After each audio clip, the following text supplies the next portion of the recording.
ఏపీపీఎస్సీలో recent modern history trend చూస్తుంటే questions డెప్త్గా current linked అడుగుతున్నారు.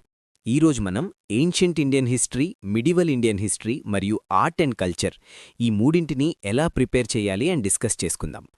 ఏం చదవాలి, ఎలా మొదలు పెట్టాలి, ఏ రీసోర్సెస్ ఫాలో అవ్వాలి అనేది క్లియర్గా డీప్గా డిస్కస్ చేసుకుందాం.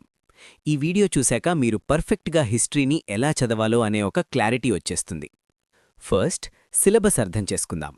చూడండి, ఏపీపీఎస్సీ పరీక్ష గురించి మాట్లాడినప్పుడు చాలామంది స్టూడెంట్స్ చేసే మొదటి మిస్టేక్ ఏమిటంటే సిలబస్ సరిగ్గా చదవకుండానే బుక్స్ తెరవడం. ఇది చెయ్యకండి. ముందు సిలబస్ ఏం చెప్తుందో అర్థం చేసుకోండి. ఆర్ట్ అండ్ కల్చర్కి ఎక్కువ వెయిటేజ్ ఎందుకు? ఇప్పుడొక్క నిమిషం ఆగండి. ఆర్ట్ అండ్ కల్చర్ నుండి ఎందుకు ఎక్కువ క్వశ్చన్స్ వస్తున్నాయో అర్థమవుతోందా? ఏపీపీఎస్సీ ఎగ్జామినర్ మన కల్చరల్ హెరిటేజ్ గురించి, మన ఏన్షియంట్ ట్రెడిషన్స్ గురించి మనకు అవగాహన ఉందా లేదా అని టెస్ట్ చేస్తాడు. అందుకే ఆర్ట్ ఫామ్స్, లిటరేచర్, ఆర్కిటెక్చర్ ఇవి ఏన్షియంట్ టైమ్స్ నుండి మోడర్న్ టైమ్స్ వరకు ఎలా డెవలప్ అయ్యాయో అర్థం చేసుకోవాలి. ఎవల్యూషన్ అర్థమవుతోందా?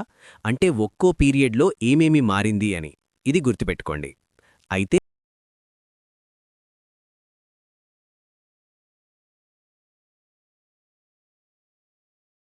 ఒక్క నిమిషం. వందల, వేల facts, current affairs, articles, history dates ఇలా ఎన్నో చదువుతుంటారు. కాని చదివినప్పుడు గుర్తున్నట్టు అనిపించినా వారం తిరిగేసరికి మర్చిపోతుంటారు. మరి ఎగ్జామ్ హాల్కి వెళ్ళాక ఎలా గుర్తుంటాయి?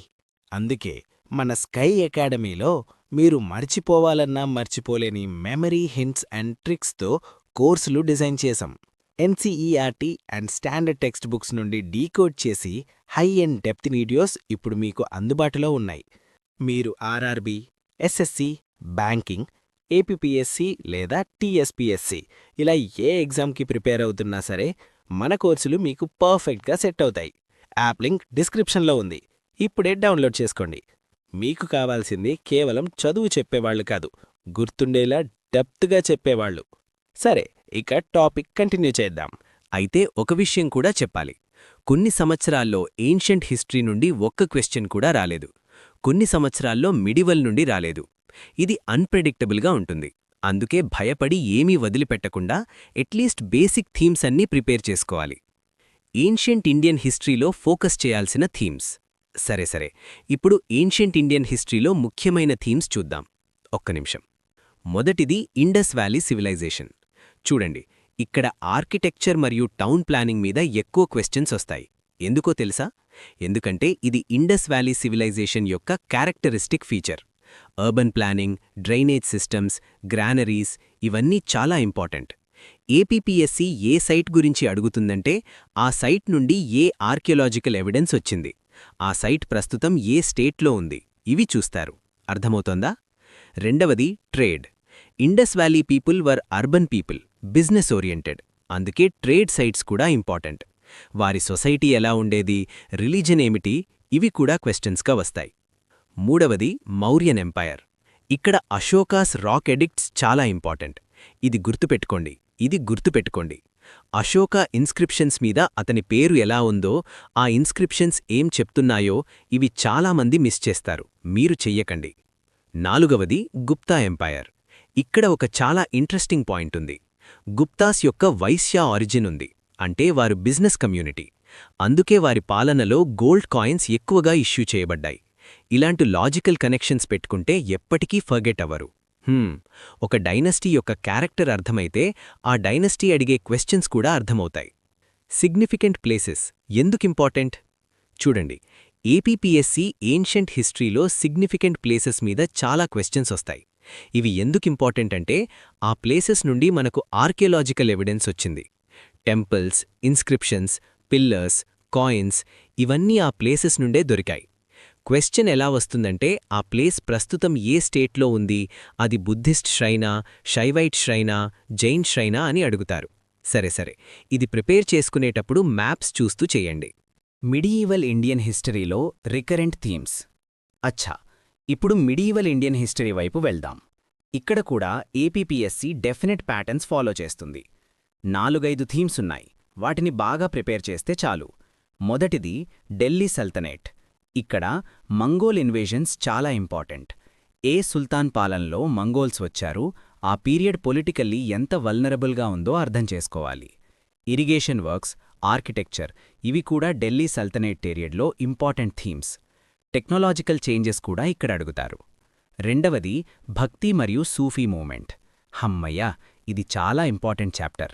శ్రీచైతన్య మహాప్రభు వంటి భక్తి సెయింట్స్ యొక్క కాంట్రిబ్యూషన్ అడుగుతారు. భక్తి లిటరేచర్ యొక్క నేచర్ ఏమిటి అని బ్రాడ్ క్వశ్చన్స్ వస్తాయి, ఇది మిస్ చేయకండి. మూడవది regional kingdoms. Vijayanagara, imperial Cholas, Kakatiyas, Hoysalas ఇవి ఏపీపీఎస్సీ చాలా ఎంఫసైజ్ చేస్తుంది. విజయనగర రీసెంట్గా చాలా క్వశ్చన్స్ వచ్చాయి. కృష్ణదేవరాయ యొక్క లిటరరీ కాంట్రిబ్యూషన్ కూడా చాలా ఇంపార్టెంట్. నాల్గవది మొఘల్ ఎంపైర్.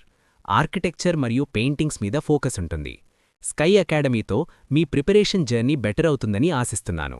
ఈ వీడియో లైక్ చేయండి, షేర్ చేయండి, ఛానల్ సబ్స్క్రైబ్ చేయండి, టెలిగ్రామ్లో జాయిన్ అవ్వండి ఫ్రీ పీడిఎఫ్స్ మరియు అప్డేట్స్ కోసం. లింక్ డిస్క్రిప్షన్లో ఉంది. ఇలాంటి ట్రిక్స్ యూట్యూబ్లో దొరుకుతాయి, కానీ మిమ్మల్ని రోజూ ప్రొద్దున్నే లేపి ఒరే తమ్ముడు ఈరోజు ఈ టాపిక్ చదివావా, రాత్రికి టెస్ట్ ఉంది రెడీగా ఉండు అని అడిగేవాళ్లెవరు? అందుకే స్కై అకాడమీ తీసుకొచ్చింది స్పెషల్ 1-to-1 మెంటర్షిప్ ప్రోగ్రామ్. మా ప్రోగ్రామ్ స్పెషాలిటీ ఏంటంటే మార్నింగ్ మోటివేషన్ అండ్ షెడ్యూల్. ప్రొద్దున్నే టార్గెట్ ఇస్తాం, ర్యాండమ్ ఆఫ్టర్నూన్ క్వశ్చన్స్, మధ్యాహ్నం సడన్ గా గ్రూప్లో ఒక క్వశ్చన్ పడుతుంది, బ్రెయిన్ షార్ప్ అవుతుంది. ఈవినింగ్ ఓరల్ టెస్ట్, సాయంత్రం నేనే స్వయంగా కాల్ చేసి అడుగుతా. భయం ఉంటేనే భక్తి ఉంటుంది, భక్తి ఉంటేనే రిజల్ట్ ఉంటుంది. మీకు ప్రాపర్ స్ట్రాంగ్ హోల్డ్ ప్రిపరేషన్ కావాలంటే వాట్సాప్ చేయండి 9491370061. సీట్లు చాలా లిమిటెడ్. ఆర్ట్ అండ్ కల్చర్లో రికరెంట్ థీమ్స్ ఏమిటి? ఆర్ట్ అండ్ కల్చర్ అంటేనే చాలామంది స్టూడెంట్స్కి భయంగా అనిపిస్తుంది. అర్థమవుతుందా? నాకు ఆ ఫీలింగ్. సబ్జెక్ట్ చాలా వాస్ట్గా కనిపిస్తుంది. కానీ చూడండి, ఏపీపీఎస్సీ ఒక ప్యాటర్న్ ఫాలో అవుతుంది. ఆ ప్యాటర్న్ అర్థమైతే ఇక భయమే లేదు. మొదటి థీమ్ బుద్ధిజం మరియు జైనిజం. ఇవి ఆర్ట్ అండ్ కల్చర్లో ఓవర్ ఎంఫసైజ్డ్గా ఉంటాయి. ప్రిలిమ్స్లో మాత్రమే కాదు, ఎగ్జామ్లో కూడా ఇవి వస్తాయి. స్తూప ఆర్ట్ యొక్క నేచర్ ఏమిటి, ఫోక్ మోటివ్స్ మరియు నేరేటివ్స్ ఎలా బుద్ధిస్ట్ ఐడియల్స్ రిఫ్లెక్ట్ చేస్తాయి, ఇలాంటి బ్రాడ్ క్వశ్చన్స్ వస్తాయి. గాంధార ఆర్ట్లో గ్రీకో బ్యాక్ట్రియన్ ఎలిమెంట్స్ ఏమిటి అని కూడా అడుగుతారు. పాలా పీరియడ్ బుద్ధిజం హిస్టరీలో మోస్ట్ సిగ్నిఫికెంట్ ఫేజ్. ఇది గుర్తుపెట్టుకోండి. రెండవ థీమ్ లిటరేచర్. లిటరేచర్ ఎందుకు ఇంపార్టెంట్ అంటే అదొక source of information. Sangam literature చాలా ఇంపార్టెంట్. దాని నేచర్ ఏమిటంటే 2 రకాల థీమ్స్ ఉంటాయి. అకం అంటే లవ్ థీమ్, పురం అంటే వార్ థీమ్. ఇప్పుడు ఆలోచించండి, వార్ థీమ్ ఎంఫసైజ్ అయిన లిటరేచర్ నుండి ఏపీపీఎస్సీ ఏం అడుగుతుందంటే వట్టకిరుత్తల్ అని ఒక రిచువల్ సూసైడ్ ప్రాక్టీస్ గురించి, ఓడిపోయిన రాజు మరియు అతని సైనికులు చేసే ఆ రిచువల్ గురించి. అర్థమవుతుందా? సబ్జెక్ట్ యొక్క నేచర్ అర్థమైతే క్వశ్చన్ ఎందుకొచ్చిందో అర్థమవుతుంది. ఇది లాజికల్ కనెక్షన్. మూడవ థీమ్ పెయింటింగ్స్. ఇక్కడ classical paintings, regional painting schools చాలా ఇంపార్టెంట్. రాక్ కట్ పెయింటింగ్స్ నుండి మొఘల్ పెయింటింగ్స్ వరకు ఎవల్యూషన్ అర్థం చేసుకోవాలి. ఒక్క నిమిషం, ఒక ఎగ్జాంపుల్ చెప్తాను. బనీఠనీ అని ఒక పెయింటింగ్ ఉంది. ఇది కిషన్గఢ్ స్కూల్ ఆఫ్ పెయింటింగ్కి చెందినది. ఇది ఎయిర్పోర్ట్లో ప్యాసింజర్స్ని వెల్కమ్ చేస్తోందని న్యూస్ వచ్చిన సేమ్ ఇయర్లో ఏపీపీఎస్సీ దాని గురించి క్వశ్చన్ అడిగింది. కోయిన్సిడెన్స్ కావచ్చు, కానీ ఇలాంటి కరెంట్ అఫైర్స్ కనెక్షన్స్ మిస్ చేయకూడదు. నాల్గవ థీమ్ ఆర్కిటెక్చర్. ఇది డైనాస్టీ బై డైనాస్టీ అర్థం చేసుకోవాలి.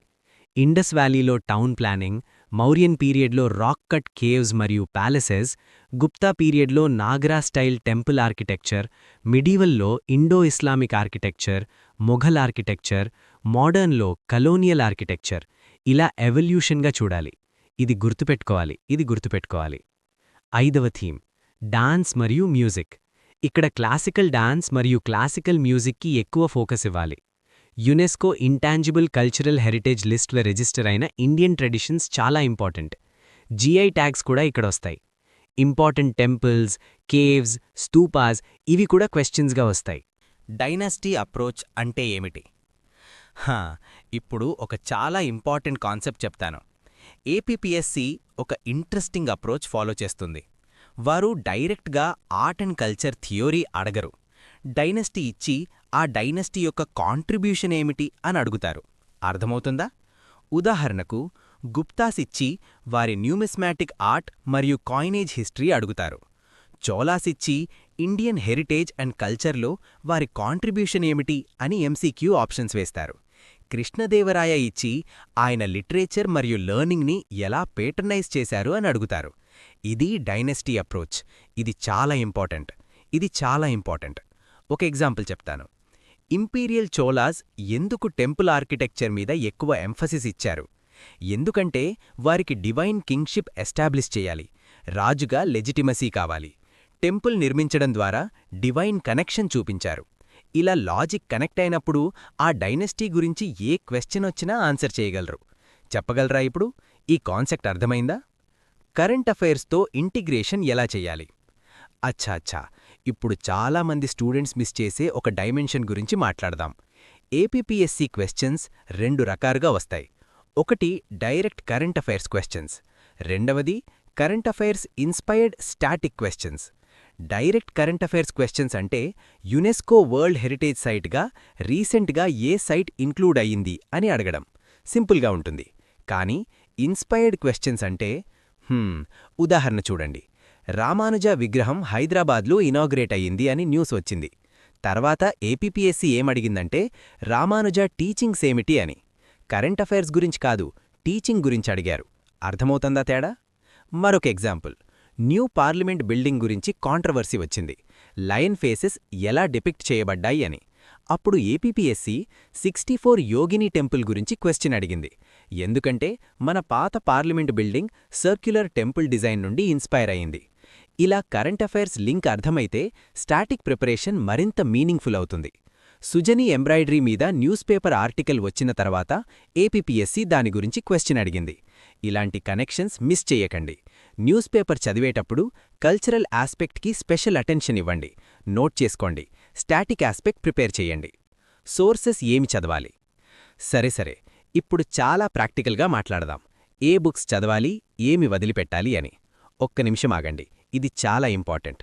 మొదటిది మరియు అన్నింటికంటే ఇంపార్టెంట్ ఎన్సీఆర్టీస్. ఇది బ్యాక్బోన్. ఇది మనసులో పెట్టుకోండి. ఏన్షియంట్ ఇండియాకి క్లాస్ 11 ఓల్డ్ ఎన్సీఆర్టీ చదవాలి. New NCERT class 12 themes in Indian history part 1 కూడా ఇంపార్టెంట్. మెడీవల్ హిస్టరీకి themes in Indian history part 2 చదవాలి. ఇందులో ట్రావెలర్స్ చాప్టర్ చాలా ఇంపార్టెంట్. విజయనగర చాప్టర్ చాలా ఇంపార్టెంట్. అచ్చా, ఎన్సీఆర్టీస్లో ఒక సీక్రెట్ ఉంది. Maps, boxes, pictures, description boxes ఇవి డైరెక్ట్ క్వెశ్చన్స్కి సోర్స్ అవుతున్నాయి. ఉదాహరణకు ధన్యకటక అనే ఒక ప్లేస్ రెగ్యులర్ బుక్స్లో ఎక్కడా కనబడదు, కానీ ఎన్సీఆర్టీ మ్యాప్లో ఉంది. అందుకే ఏపీపీఎస్సీ క్వెశ్చన్ వచ్చింది. రాక్ ఎడిక్ట్స్ మ్యాప్ నుండి కూడా క్వెశ్చన్స్ వస్తున్నాయి. ఎన్సీఆర్టీస్ సర్ఫేస్ లెవెల్ మాత్రమే చదవకండి. మ్యాప్స్ మరియు బాక్సెస్ కూడా కేర్ఫుల్గా చూడండి. ఆర్ట్ అండ్ కల్చర్కి introduction to Indian art part 1 class 11 ఇది ఆర్కిటెక్చర్ మరియు స్కల్ప్చర్ కవర్ చేస్తుంది. Introduction to Indian art part 2 class 12 ఇది పెయింటింగ్స్కి డెడికేటెడ్. పెయింటింగ్స్ గురించి కాన్సెప్చువల్ మరియు హిస్టారికల్ పర్స్పెక్టివ్ కావాలంటే ఇది చాలు. ఇంకా ఒక చాలా వాల్యుబుల్ సోర్స్ ఉంది, సీసీఆర్టీ వెబ్సైట్ ccrt.gov.in. ఈ వెబ్సైట్ చాలా హెల్ప్ఫుల్. ఎందుకంటే అది ఆర్గానిక్ మరియు ఎవల్యూషనరీ ఫార్మాట్లో కల్చరల్ డెవలప్మెంట్స్ ఎక్స్ప్లెయిన్ చేస్తుంది. లిటరేచర్ ఎలా ఎవాల్వ్ అయింది, ఆర్కిటెక్చర్ ఎలా డెవలప్ అయ్యింది, ఏన్షియంట్ నుండి మోడర్న్ వరకు. ఇది ఎగ్జామ్ ఆన్సర్ రైటింగ్కి చాలా యూస్ఫుల్. ఒక్కసారి చూడండి, మీరే అర్థం చేసుకుంటారు ఎంత వాల్యుబుల్ అని. న్యూ ఎన్సీఆర్టీ కూడా రీసెంట్గా రిలీజ్ అయింది. Knowledge traditions and practices of India part 1 class 11. దీన్ని డౌన్లోడ్ చేసుకోండి. ఇందులో Indian philosophy, language and literature ఉన్నాయి. రెగ్యులర్ ఎన్సీఆర్టీస్లో ఇవి ఉండవు. అందుకే ఇది చాలా ఇంపార్టెంట్. టైమ్ లైన్ ప్రిపేర్ చేయడం ఎలా? హమ్మయ్యా, ఇప్పుడు చాలామంది స్టూడెంట్స్ స్ట్రగుల్ చేసే ఒక ఏరియా టైమ్ లైన్ మెమరైజేషన్. అర్థమవుతుందా ఆ ప్రాబ్లం? స్టోనేజ్ ఎప్పుడు, హరప్పన్ సివిలైజేషన్ ఎప్పుడు, వేదికేజ్ ఎప్పుడు, ఇవి కన్ఫ్యూజ్ అవుతాయి. కానీ 2 స్ట్రాటజీస్ ఉన్నాయి, సులభంగా సాల్వ్ అవుతుంది. మొదటి స్ట్రాటజీ ఎన్సీఆర్టీ ఇండెక్స్ చూడండి. ఇండెక్స్ టైమ్ లైన్ మేనర్లో ఉంటుంది. Stone age, Harappan civilisation, Vedic age, later Vedic, Jainism and Buddhism, Magadha age ఇలా సీక్వెన్స్లో ఉంటుంది. రోజు 2 నిమిషాల ఇండెక్స్ చూస్తే 30 నుండి 40 రోజుల్లో టైమ్ లైన్ ఆటోమేటిక్గా మైండ్లో సెటిల్ అవుతుంది. ఇది ట్రై చేయండి. రెండవ స్ట్రాటజీ క్యారెక్టరిస్టిక్ ఫీచర్స్తో అసోసియేట్ చేయండి. ఉదాహరణకు మీసోలిథిక్ పీరియడ్ అంటే మైక్రోలిథ్స్ డెవలప్మెంట్, నియోలిథిక్ పీరియడ్ అంటే సెటిల్డ్ అగ్రికల్చరల్ కమ్యూనిటీస్. ఇలా ఒక్కో పీరియడ్కి ఒక్కో ఫీచర్ అసోసియేట్ అయినప్పుడు టైమ్ లైన్ చాలా ఈజీగా గుర్తుంటుంది. విజువల్ మెమరీ ఎయిడ్స్ చేయండి. ఫ్లోచార్ట్స్ వేయండి, యారోస్ వేయండి, మ్యాప్స్ యూజ్ చేయండి. ఇవి హెల్ప్ చేస్తాయి. స్కై అకాడమీతో మీ ఏపీపీఎస్సీ జర్నీలో ముందుకు వెళుతున్నారు అని నమ్మకంగా ఉంది. ఈ వీడియో లైక్ చేయండి, మీ ఫ్రెండ్స్తో షేర్ చేయండి, ఛానల్ సబ్స్క్రైబ్ చేయండి, టెలిగ్రామ్ జాయిన్ అవ్వండి. ఫ్రీ పీడిఎఫ్స్ మరియు డైలీ అప్డేట్స్ కోసం లింక్ డిస్క్రిప్షన్లో ఉంది. Next important one is synthesis approach అంటే ఏమిటి? చాలామంది స్టూడెంట్స్ ఒక తప్పు చేస్తారు. ఆర్ట్ అండ్ కల్చర్ని సెపరేట్లీ చదువుతారు, హిస్టరీని సెపరేట్లీ చదువుతారు. ఇది చేయకండి.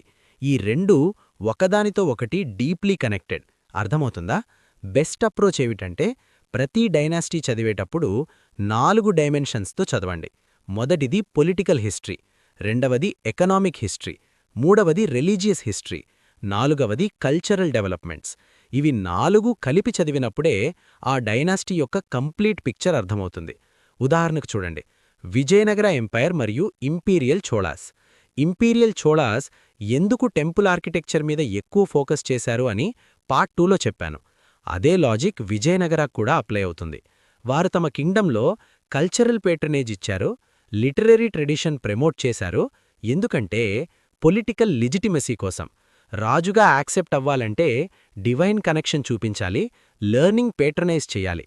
ఇది లాజిక్ అర్థమైతే ఆ డైనాసిటీ గురించి ఏ క్వెశ్చన్ వచ్చినా కాన్ఫిడెంట్గా ఆన్సర్ చేయగలరు. చెప్పగలరా? ఇప్పుడు క్లియర్ అయిందా? అదేవిధంగా గుప్తాజ్ యొక్క వైశ్య ఆరిజిన్ ఉంది. అందుకే గోల్డ్ కాయిన్స్ ఎక్కువగా ఇష్యూ చేశారు. ముఘల్స్ ఆర్టిస్టిక్ టెంపర్మెంట్ కలిగి ఉన్నారు. అందుకే ఆర్కిటెక్చర్ మరియు పెయింటింగ్స్ ఫ్లరిష్ అయ్యాయి. ఒక్కో డైనాసిటీ యొక్క క్యారెక్టర్ అర్థమైతే వారి కల్చరల్ కాంట్రిబ్యూషన్స్ ఆటోమేటిక్గా అర్థమవుతాయి. ఇది గుర్తుపెట్టుకోవాలి. Comparative study approach. ఇప్పుడు ఒక అడ్వాన్స్డ్ స్ట్రాటజీ చెప్తాను. Comparative study approach. ఇది చాలామంది స్టూడెంట్స్ ట్రై చేయరు, కానీ ఇది చాలా పవర్ఫుల్.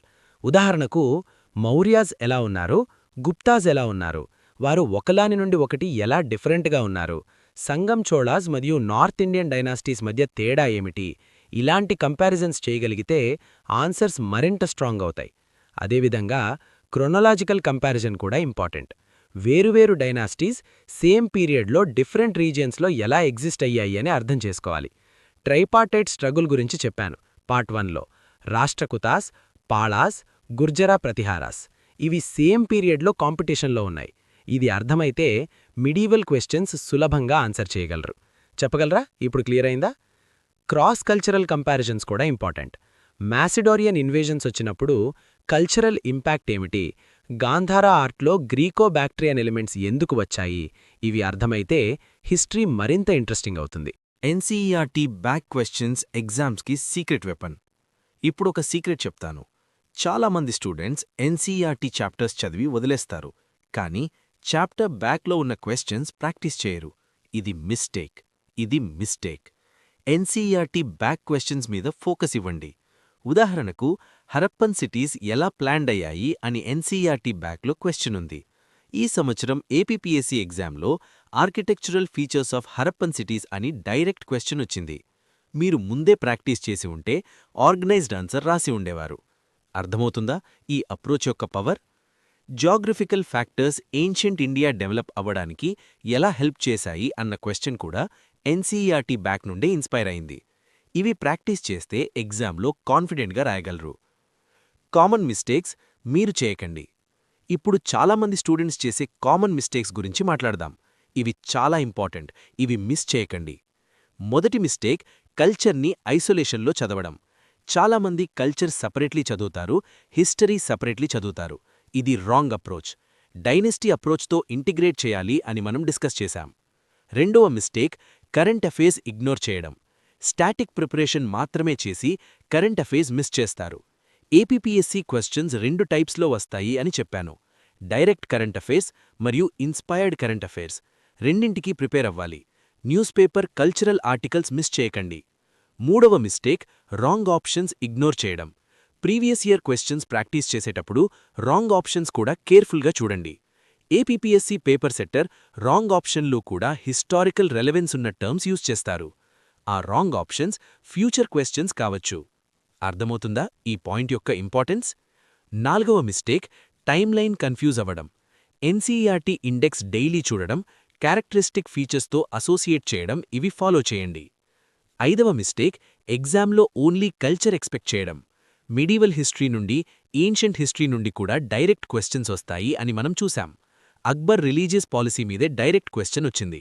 వేదిక్ పీరియడ్ నుండి క్వశ్చన్స్ వచ్చాయి. బ్రాడ్గా ప్రిపేర్ అవ్వాలి. Final preparation strategy step by step. సరే ఇప్పుడు కాంక్రీట్గా ఏం చేయాలో చెప్తాను. ఒక్క నిమిషం. మొదటి స్టెప్ ఎన్సీఈఆర్టీస్ కంప్లీట్ చేయండి. Ancient India class 11 old NCERT, themes in Indian history part 1 మరియు part 2, introduction to Indian art part 1 మరియు part 2, knowledge traditions and practices of India part 1 ఇవి బ్యాక్బోన్. మ్యాప్స్, బాక్సెస్, పిక్చర్స్ అన్నీ కేర్ఫుల్గా చూడండి. Back questions practice చేయండి. రెండవ step previous year questions analysis చేయండి. Sky academy platform మీద 10 ఇయర్ ఎనాలిసిస్ అవైలబుల్ ఉంది. అది రెఫర్ చేయండి. సోర్స్ అర్థమవుతుంది. అదర్ ఆప్షన్స్లో ఉన్న ఫ్యాక్ట్స్ కూడా నోట్ చేసుకోవచ్చు. ఇది చాలా వాల్యుబుల్ ఎక్సర్సైజ్. మూడవ స్టెప్ సీసీఆర్టీ వెబ్సైట్ విజిట్ చేయండి. ఎవల్యూషనరీ ఫార్మాట్లో కల్చరల్ డెవలప్మెంట్స్ అర్థం చేసుకోండి. ఎగ్జామ్ ఆన్సర్ రైటింగ్కి ఇది పర్టికులర్లీ హెల్ప్ఫుల్. 4వ స్టెప్ కరెంట్ అఫైర్స్ ఇంటిగ్రేషన్ చేయండి. న్యూస్ పేపర్లో cultural articles, GI tags, UNESCO inclusions ఇవి నోట్ చేసుకోండి. స్టాటిక్ కాంటెంట్తో కనెక్ట్ చేయండి. ఇది రెగ్యులర్ హ్యాబిట్గా చేయాలి. ఎగ్జామ్కి ముందు రష్లో చేయకూడదు. 5వ స్టెప్ కంపారిటివ్ నోట్స్ చేయండి. డైనెస్టీ బై డైనెస్టీ ఒక టేబుల్లో political, economic, religious, cultural aspects right చేయండి. ఒక డైనెస్టీ చూసినప్పుడు ఆ డైనెస్టీ యొక్క క్యారెక్టరిస్టిక్ ఫీచర్ గుర్తుండేలా మేక్ చేసుకోండి. 6వ స్టెప్ ప్రాక్టీస్ టెస్ట్ సిరీస్ చేయండి. ఎక్స్ప్లెనేషన్స్ కేర్ఫుల్గా చదవండి. ఆ explanations new source of information అవుతాయి. మాక్ టెస్ట్ల యొక్క ఎక్స్ప్లెనేషన్స్లో ఎక్స్ట్రా నాలెడ్జ్ దొరుకుతుంది. సరే ఈ వీడియో కంప్లీట్ అయింది. ఇప్పుడు మీరు చాలా వాల్యుబుల్ ఇన్ఫర్మేషన్ నేర్చుకున్నారు. ఇప్పుడు మీ రెస్పాన్సిబిలిటీ ఏమిటంటే ఇవి ఇంప్లిమెంట్ చేయడం. నాలెడ్జ్ అలోన్ సరిపోదు, యాక్షన్ అవసరం. ఈ వీడియో సిరీస్ మీకు హెల్ప్ఫుల్ అనిపిస్తే లైక్ చేయండి. మీ ఫెలో ఆస్పిరెంట్స్తో షేర్ చేయండి. వారికి కూడా ఈ గైడెన్స్ రీచ్ అవ్వాలి. ఛానల్ సబ్స్క్రైబ్ చేయండి, బెల్ ఐకాన్ ప్రెస్ చేయండి. తద్వారా ఫ్యూచర్ వీడియోస్ మిస్ అవ్వవు. టెలిగ్రామ్లో జాయిన్ అవ్వండి. Free PDFs, daily current affairs, study materials అన్నీ అక్కడ అవైలబుల్ ఉంటాయి. లింక్ డిస్క్రిప్షన్లో ఉంది. స్కై అకాడమీ మీతో ఉంది. మీ ఏపీపీఎస్సీ జర్నీలో ప్రతి స్టెప్లో గైడ్ చేయడానికి మేం రెడీగా ఉన్నాం. కన్సిస్టెంట్గా చదవండి, స్మార్ట్గా ప్రిపేర్ అవ్వండి, కాన్ఫిడెంట్గా ఎగ్జామ్ హాల్లో కూర్చోండి. అందరికీ ఆల్ ది బెస్ట్. మీ కష్టం తప్పకుండా రిజల్ట్ ఇస్తుంది. నమస్కారం.